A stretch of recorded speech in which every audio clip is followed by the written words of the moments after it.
Tu peux soulever ta manche. Ça va être au niveau de l'épaule, donc tu peux relâcher ton bras. Voilà. Disons que j'aime pas beaucoup la forme, hein, mais dans le fond, en fait, je crois que comme beaucoup de gens, j'en ai marre. Et si tout le monde pouvait être vacciné, ça, je pense que ça ferait du bien au monde entier. Voilà. C'est peut-être injuste pour ceux qui ont décidé de ne pas le faire. Déjà là, on voit qu'il y a une vraie sanction par rapport à ceux qui ne sont pas vaccinés. On se sent un petit peu forcer la main.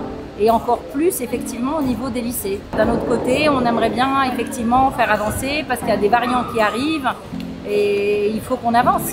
Ma fille ne veut pas se faire vacciner. Elle va se révolter assez rapidement là, avec ce genre de nouvelles.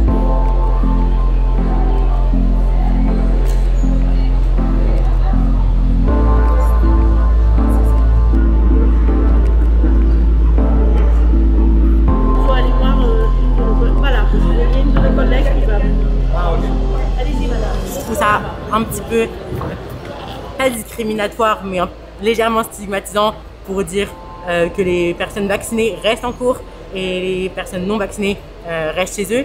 Mais d'un autre côté, je comprends aussi qu'il faut continuer l'éducation de chaque personne. C'est vrai que c'est un moyen d'incitation qui n'est pas négligeable, parce que pour les enfants, se retrouver à la maison quand les autres élèves suivent les cours, je pense que c'est pas tout à fait le même enseignement.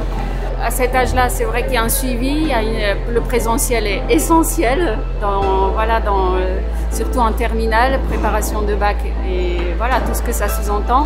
Donc c'est vrai que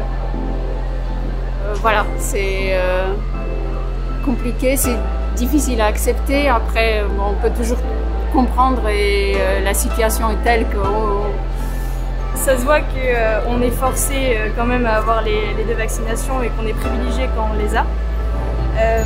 Je pense que peut-être si ça peut nous permettre en tout cas de revenir à une vie normale, c'est quand même nécessaire. Pour les jeunes, je trouve ça un peu limite, avec aussi peu de recul, d'obliger en quelque sorte la vaccination. C'est vraiment un moyen de dire aux parents faites vacciner vos enfants, parce que sinon il n'y a plus de... Ils n'ont plus possibilité de limite d'aller à l'école, parce qu'on a bien vu qu'en distanciel c'était quand même très compliqué de suivre les cours. Et d'autant plus si les professeurs ils sont pas capables en 1 heure de cours de gérer les élèves devant eux et ceux en caméra dans l'ordinateur. J'espère qu'en fait ça se passera pas comme ça a été annoncé, mais j'espère en même temps que ça convaincra suffisamment de personnes de se faire vacciner et qu'il y aura le moins de problèmes possible.